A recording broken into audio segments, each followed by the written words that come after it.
النهارده يا جماعه على هجره من الهجرات الغريبه جدا واللي بتحصل لكندا. وطبعا الهجره دي يعني ما لهاش مثيل. كل المهاجرين اللي بيهاجروا لكندا من كل الجنسيات بيهاجروا وخلاص. هو الراجل قرر ان هو يسيب بلده وبيقرر ان هو يجي مع اولاده او لوحده وتفر وبيعيش حياته وخلاص وبيكمل حياه بقى زي ما يقولوا على حلوها ومرها. الا المواطن العربي. المواطن العربي ده هجرته النهارده هنتكلم عليها لان هي حاجه تحتاج الى التحليل والتدقيق ومحتاجه حل فعلا. يعني اول حاجه خالص المواطن العربي بيبقى على طول في المكان اللي هو عايش فيه بيبقى ناقم على الوضع بتاعه. هو بيبقى مثلا قاعد في بلده فهو مش عاجبني ومش عاملني ومش عارف ايه، فبيبقى ايه خلاص بيحاول يوصل ان هو يهاجر. تمام زي الفل وهو عمل اللي عليه. هو بيبقى عامه اللي بيهاجر كندا مش اي حد بيهاجر كندا، مع الاحترام للجميع. بيبقى شخص يعني عقليته يعني كده كبيره وعنده دراسات وعنده مش عارف ايه والدنيا عنده ايه تمام. فبالفعل بيهاجر وبيوصل لكندا وبتبدا بقى اول مرحله من مراحل الهجره وهي الانبهار. بينبهر بقى بكل شيء. يعني مثلا لو ماشي في الشارع معدي جنبه قطه، يا على القطه الكنديه، ما شفتش احلى من القطه الكنديه. القطه الحيوان القطه يعني.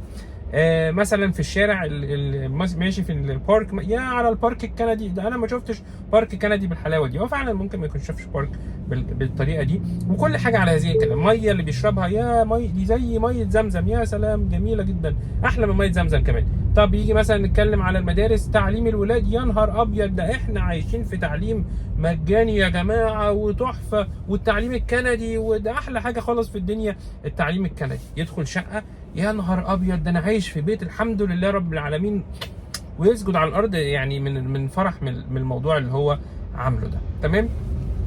ونشتغل لقى شغلانه، يا نهار ابيض على حلاوه الكنديين، دول ما عندهمش عنصريه ومديري ما بيقعدش مايكرو مانجمي ومش عارف ايه، ويبقى في غايه السعاده. يشوف صحابه، يا نهار ابيض ما بيتكلموش على بعض لان هو مش بيعرف يتكلم الاول كتير، او مبيبقاش يعني مش عارف الحاجات الاجتماعيه قوي. المهم بيبقى مرحله انبهار ما بعدها انبهار. تمام. الفلوس برضو بيبقى هو جاي معاه فلوس كتير، علشان تبقى عارف يعني اللي بيبقى جاي معاه فلوس اكتر من لما تبقى عايش هنا.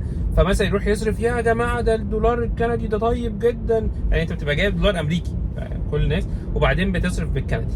بص فمرحله كده دي بتقعد لها مثلا ايه 3 4 شهور 6 شهور ولا حاجه. واحده واحده بقى بيكون هو معظم الناس دي بتكون الناس اللي انا بتكلم عليهم في الفيديو دول ما بيكونوا اشتغلوا في الاول، يعني في لسه اول 4 5 شهور ما بيكونوا اشتغلوا. فالمهم بعد كده بيبدا بقى يدور على شغل، بيبدا يلاقي ان صعوبه شويه في الشغل. هو راجل متعلم مفيش مشكله وعنده مؤهلات كويسه جدا، راجل كان مدير في شركه، كان مهندس كبير، كان محاسب كبير، كان حد كبير في مكانه، لكن بيجي يكتشف بقى المشاكل الموجوده فيما يتعلق بسوق العمل ومش عارف ايه وحاجات زي كده. فبيبدا اول حاجه ينقم عليها، بس بيقول لك لا لسه الدنيا ماشيه كويسه. يبدا بقى يدخل في مرحله ثانيه، مثلا موضوع المدارس الولاد، يلاقي فيها مشاكل فما تعجبوش مدارس الولاد، يكتشف الحقيقه فما تعجبوش مدارس الولاد. يمشي في يبص على الايجارات، مثلا يلاقي الايجارات مثلا ارتفعت بسبب الارتفاع اللي حصل في العالم، فما يعجبوش الاسعار بتاعه الايجارات. يجي يشتري بيت معهوش فلوس اصلا، او الدنيا غاليه جدا جدا في شراء البيوت في كندا فما يقدرش يشتري بيت. بص يبدا بقى مرحله التحول بقى. يعني اول حاجه الانبهار، تاني حاجه على طول المواطن العادي اللي هو اللي مش كندي اللي مش مصري او مش عربي عادي بيشوف الحاجات دي وبيعدي عليه. هو بالنسبه له انا ايه البديل بتاعي؟ ان انا ارجع بلدي؟ طب لا انا يا سيدي مش عايز ارجع بلدي، انا قررت ان انا هاجر وهعيش الحياه بحلوها بمرها. لكن المواطن العربي بيظل عايش على ذكراه، اللي هو انا مثلا انا الذي كنت ولازم اظل ومش عارف ايه. فبيحس بقى بنوع من انواع الخذلان بقى، بيحس ان كندا خذلته، ما ادتلوش الدعم اللي كان مستنيه. وهو في ناس بتبقى مستنيه ايه؟ ناس مستنيه الدوله تدعمهم مثلا بفلوس مش عارف ايه، لان في اشاعات كتيره جدا ان كندا بتدعم المهاجرين وبتديهم فلوس من تحت الارض وتسكنهم في بيوت اول ما بييجوا ومش عارف حاجات كده غريبه، يعني من الناس اللي هي بتتفرج، الناس اللي حضراتكم بتتفرجوا عليها. فبيجي يكتشف مفيش الكلام ده وهو عايش حياته كويس، لازم يعيش حياته بنفسه وبيكون اشتغل. لكن بيبدا يتكون عنده ايه عقيده كده نقمه. هي اول حاجه الانبهار، بعد كده بيبدا التحول واحده واحده، بعد كده بيحول الى النقمه. مش كل الناس على فكره، ناس معينين هم عارفين نفسهم يعني. فبيبدا بقى ينقم على كل حاجه. فيعني تشوفوا في اي حته، البيت اسعار غاليه، المدرسه بيتكلموا على كذا وكذا وكذا، وانا مش مآمن على اولادي في التربيه، رغم ان هو كان جاي اصلا كانت مشكلته ان بنته ولا ابنه ولا حاجه ينحرفوا بالطريقه الانحراف الطيب بتاعنا بتاع زمان ده بقى موضوع اكبر ومش عارف ايه. فما تبقاش عارف تعمل ايه. مثلا تخرج معاه، مثلا يبقى خارج معاه، يبقى قاعد معاه، يا عم ان انا ما انصحش اي حد يجي كندا هنا خالص، احنا مش لاقيين ناكل، وانت قاعد في مطعم دافع لك مثلا 30 40 50 دولار ولا حاجه، هو قاعد جنبك يا ابني، طب ما في ايه يعني؟ فاهم؟ فدي حاجه غريبه، ظاهره محتاجه الدراسه، لان هو يعني خلاص هو عدى بالمراحل دي كلها. فتيجي تقول له بقى طب خلاص حضرتك لو انت يعني ما بيقعد يشتكي لك كتير، انا لدرجه ان انا بطلت اقعد مع ناس شكائين بكائين يعني اللي هو الكلام ده، يعني انا برج السرطان فمش بتاع بص يعني مش ناقص كآبه صراحه يعني. فبيجي يقعد تيجي تقول له طب خلاص الحل بقى، انا شايف الحل بالنسبه لك، لان هو كل حاجه بالنسبه له سودة، شغل اسود، مفيش سكن، مفيش مش عارف ايه، عيال بتضيع، مخدرات في الشارع، جنس مش عارف فين خلاص بقى تمام. طب ارجع بقى البلد، ارجع بلدك، ويكون اخد الجنسيه كمان. ارجع بقى بلدك كده وعيش بقى فيها الايام الجميله اللي مش متبقيه لك بشباب يعني ما هماش كبار. فاللي فاجئ باجابه غريبه هو لا لا لا انا مش عايز ارجع بلدي.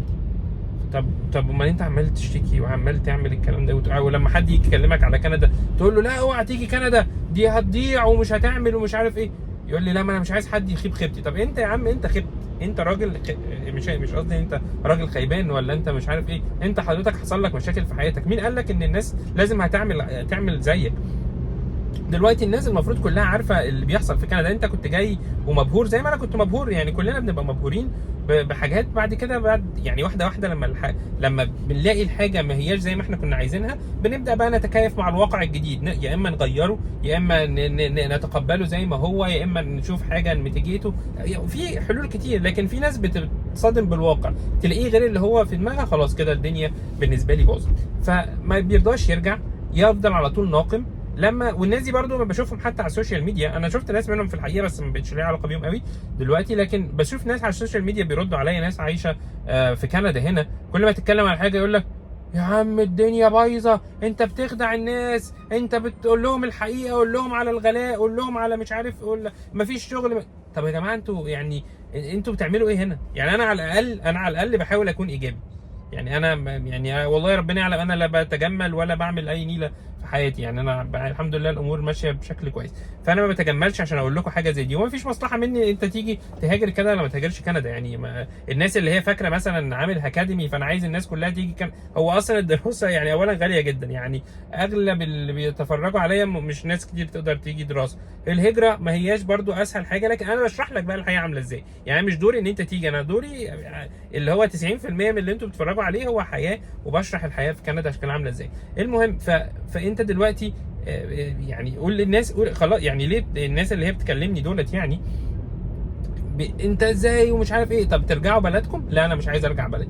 فهي في كده نوع من انواع مش شيزوفرينيا، نوع من انواع اللي هو طب يعني خليك ايجابي، طب اشرح للشخص لما يجي، لان الناس اللي عايز يجي كندا ده خلاص هو بيحط الفكره في دماغه، ولو هيحاول ان شاء الله هيوصل بقى عن طريق الهجره الطبيعيه، عن طريق الدراسه، عن طريق العمل، عن طريق وات ايفر الطريقه اللي هو هيجي بيها، لكن هيوصل. فانت خليك ايجابي، لما حد يجي تقول له حاجه ايجابيه بدل ما تحبط الراجل من اول يوم. انت لما جيت اكيد في حد استقبلك، اكيد في حد عمل لك حاجه. احنا هنا في فانكوفر الحمد لله نسبه كبيره ناس كتير لما تبقى جايه بالحد بيروح يستقبلها في المطار، بتبقى عارفه حد، بتبقى يعني امور ما هياش سوداويه بالشكل اللي انت كنت تعرضت له في حياتك، يعني فاهم؟ انت لو انت اتبهدلت فمش لازم كل الناس تتبهدل زيك. بس فهي دي كده ببساطه يعني النصيحه، يعني كنت او رساله عايزه اوجهها يعني للناس اللي ربنا يهديهم دولت. وبس. ولو عندكم اي كومنت، لو انت واحد عايش في كندا وعايز ترد عليا رد بناء، انا بكون سعيد بحاجه زي دي. ولو انت مش عايش في كندا، ودي بقى اخر حاجه قبل ما اختم، يعني اللي اكتر من الناس اللي عايشه في كندا بتنتقد كندا الناس اللي عايشه بره كندا. طب انت عشت في كندا يا ابني، انت حبيبي جيت هنا عشت التجربه بقى، يعني ما تقوليش بقى انا جيت سياحه لا، يعني انت جيت عشت مثلا سنه سنتين تقدر تحكم على الموضوع بشكل كبير. ايه بقى اللي كندا بايظه وكندا ضايعه وانا عمري لو دفعوا فلوس الارض كلها ما اجيش يا عم ما حدش هيدفع لك فلوس ولا نيل، يعني اللي بيقول ده تحديدا ما حدش هيدفع له فلوس، ولا هيدفعوا لك ليه؟ يعني ما انت مع احترامي ليك هتعمل ايه البلد يعني، فاهم؟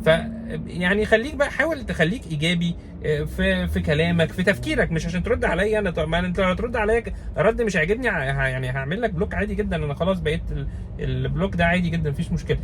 فانا بتكلم عليك انت في حياتك، وانت قاعد في القهوه مع اصحابك بالليل، وانت قاعد في البيت مع اولادك، يعني بلاش تبقى كل حاجه نظره تشاؤميه بنت لذينه يعني فاهم، خلي مخك يحشيه بحاجات ايجابيه عشان ربنا يكرمك، يعني على الاقل عيش ان انت عايش كويس، ما يعني في ذهنك على الاقل قبل الواقع. بس ده مش هطول عليكم اكتر من كده. اتمنى يكون الفيديو عجبكم. ما تنساش بقى لو عجبك الفيديو تعمل لايك ليه، ومنشن صحابك اللي موجودين في كندا والناس اللي موجوده في كندا زيكم. ومش عايز حد يكون يزعل مني والله يا جماعه، انا بس يعني حبيت ان انا اقول لكم على الهجره الغريبه ديت، اللي هي في الاخر بتنتهي بان الشخص بيظل عايش في كندا وعياله قاعدين في كندا وكل حاجه. في نوع بقى هجره تاني هكلمكم عليه في الفيديو الجاي، بس ده بيوند، ده ناس متعلمه جدا بتعمله يعني.